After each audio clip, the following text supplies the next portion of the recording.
di tanah yang berbatu, ialah orang yang mendengarkan firman itu dan segera menerimanya dengan gembira. Oh, tidak ada penolakan. Semua diterima. Halo? Ini benih tidak ditolak, benihnya diterima.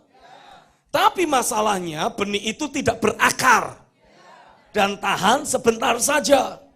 Apabila datang penindasan atau penganiayaan karena firman itu, orang itu pun segera murtad. Apa maksudnya? Perhatikan baik-baik. Ketika saudara mendapati firman Tuhan datang atas hidupmu, firman akan menantang saudara untuk berubah. Akan selalu mengkondisikan saudara untuk mengambil keputusan yang berbeda. Halo? Nah, disinilah saatnya logika, rasio, dan konsep pikir lamamu akan ikut bermain. Menjadi batu-batu yang menahan untuk firman itu tidak berakar. Saudara mulai merasionalisasikannya.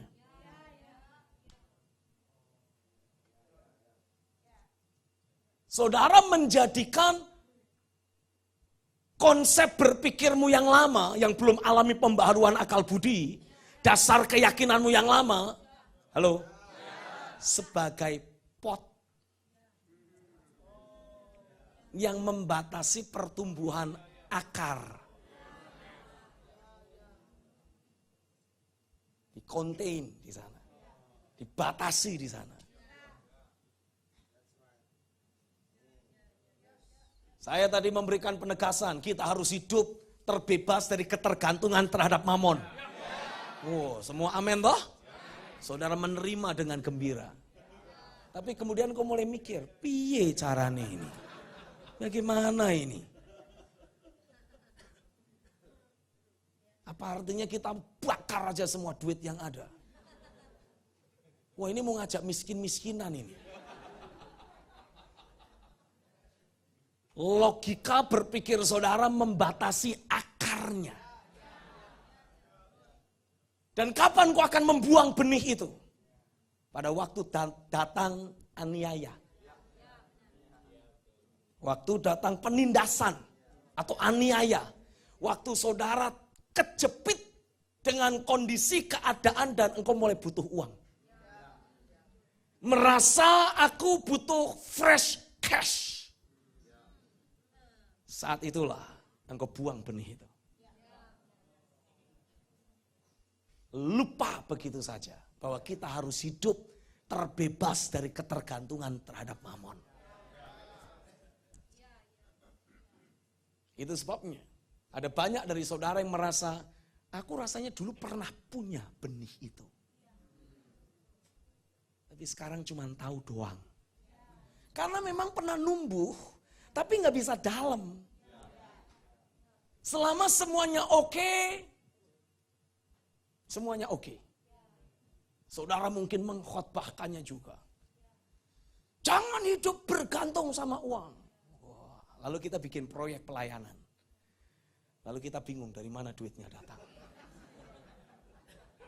Saat itulah kita akan kembali ke pola lama kita. Cara cari duit yang lama. Mungkin saudara pernah mengkhotbahkan, jangan bergantung pada uang, bergantunglah pada Tuhan. Percayai kuasa doa. Loh, kok pada diam semua nih, gak ada yang amin nih. Ah, gawat nih. Saya gagal ini rupanya. Percayai kuasa doa. Kalau Tuhan yang memberi saudara perintah untuk mengerjakan sebuah proyek, maka percayalah Dia juga yang akan menyediakan setiap dana yang kau butuhkan untuk proyek itu. Stop minta dari manusia. Nah, gampang buat kita ngomong seperti itu karena tidak ada proyek apapun. Setuju gak kira-kira? Tapi setelah kita ada proyek dan ternyata kita mendapati ada tantangan finansial yang harus kita selesaikan. Saat itulah kondisi dan keadaan akan ikut menentukan dan memainkan peranan. Apakah kita memunculkan buah atau benih itu menjadi mati. Itu ujian buat kita. Berapa banyak dari saudara percaya oleh bilur-bilurnya engkau sudah sembuh? Dengan mudah kita mengkhotbahkan hal tersebut sampai kita sendiri sakit.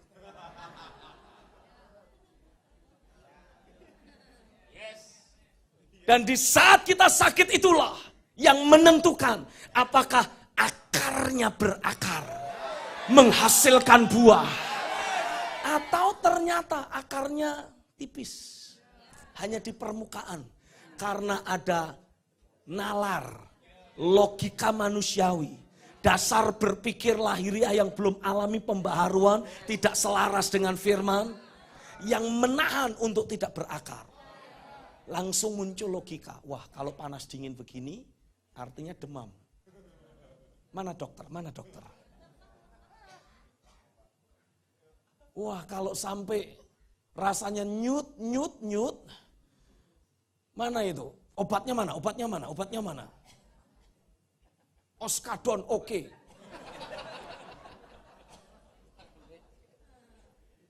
Apa itu? Karena hati berbatu-batu. Karena engkau tidak mau fight untuk menyingkirkan semua batu yang ada. Yang seharusnya terjadi ketika benih itu tertabur. Saudara mungkin mendapati benih itu mulai bertumbuh. Tapi ketika tantangan dan aniaya. Apa maksudnya? Ini masa-masa kondisi keadaan yang menuntut saudara ambil keputusan. Apakah akan terus berpegang pada firman atau mengikuti tuntutan kondisi dan keadaan. Itu sebabnya dibutuhkan tekad yang bulat dalam diri saudara. Dibutuhkan usaha dan ketekunan dalam hidup kita. Setelah firman ditaburkan, setelah suara Tuhan datang dalam hidupmu, jangan biarkan begitu saja. Kalau ada logika, dasar berpikir yang masih belum selaras dengan firman atau membuat kita bertanya-tanya, meragukan tentang firman tersebut, harus segera kita tanggulangi. Caranya bagaimana? Lakukan perenungan firman. Perkatakan firman itu, imajinasikan bagaimana walaupun kau sakit panas dingin, engkau bisa berkata di dalam nama Yesus, aku sembuh karena firman-Nya. Bukan obat, bukan dokter, firman-Nya. Saya tahu ada banyak dari saudara yang langsung berpikir, Pak, tapi kan dokter kan juga dari Tuhan. Saya tahu, itu kan batu.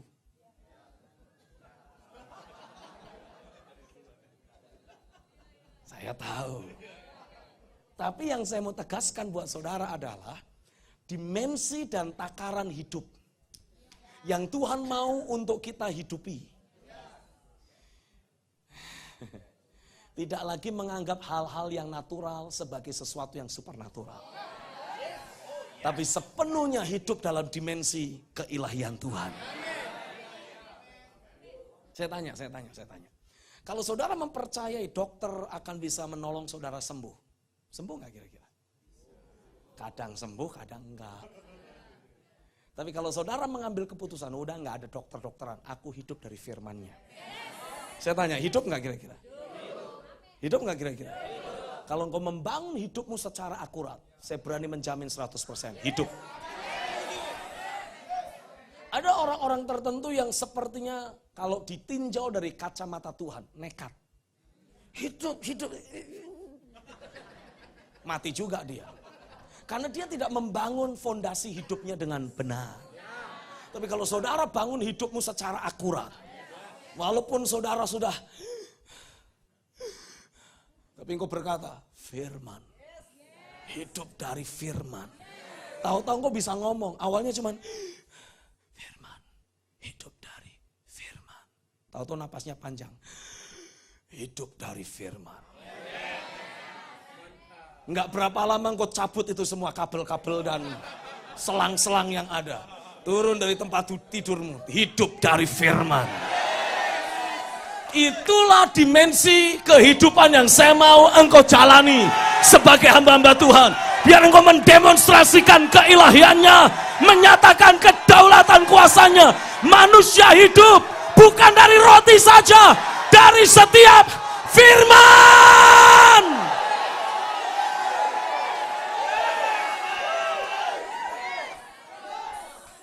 Oh Pak, tapi ada satu momen, ada satu masa di mana rasa sakitnya tak tertanggungkan. Pertanyaannya, masih hidup juga kan? Pada akhirnya, pada ujungnya happy ending juga toh? Menang juga kan? Tenang aja, yang sakit-sakit itu cuma bumbu cerita.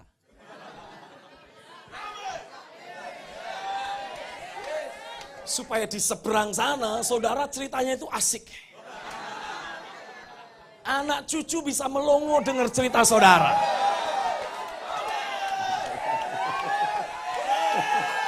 Saya tahu di fase ini tidak enak, tapi anugerah Tuhan akan memampukan. Terimalah anugerah itu. Di dalam nama Yesus, aku lepaskan anugerah untuk berpegang pada firman. Apapun kondisi, keadaan yang harus kita hadapi, kemenangan sudah pasti, happy ending sudah pasti, terobosan sudah pasti. Nikmatilah. Wata sondere malakiandere emeleka, rundara belekende meleha, ri kambara maka, shandere lebrakanda mahai. Oh, shandere belekande melekara labaha. Wow, mandara bakara lamaka. My God, my God, my God. My God. Rikandara la brakondere melekraka. Shande merele krata maka. Come on, terus angkat hatimu, angkat tanganmu, jangkau Tuhan, raih Dia. Anugerah sedang terus dicurahkan. Engkau tidak akan pernah menjadi hamba-hamba Tuhan yang lemah. Engkau akan jadi hamba Tuhan yang perkasa. Engkau akan menjadi prajurit Kristus yang sejati. Raih Dia.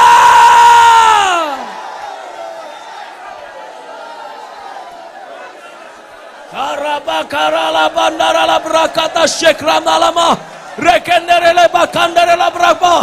Raih anugerahnya, raih anugerah untuk hidup di dalam firman, raih anugerah untuk hidup di dalam firman. Aku lepaskan anugerah itu, aku meteraikan anugerah itu tertanam dalam hidupmu.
Haleluya.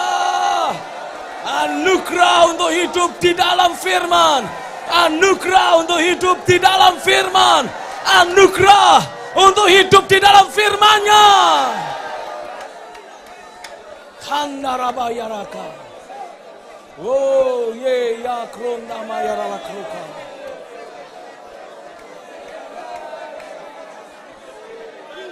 Kandarala berato melekram namaka.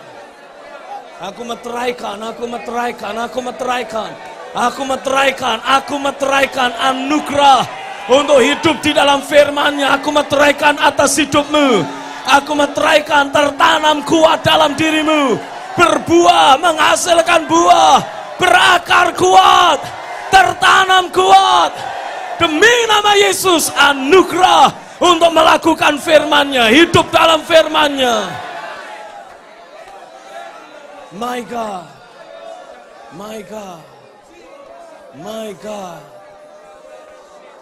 My God. Oh, rapanda marala kerata mereka.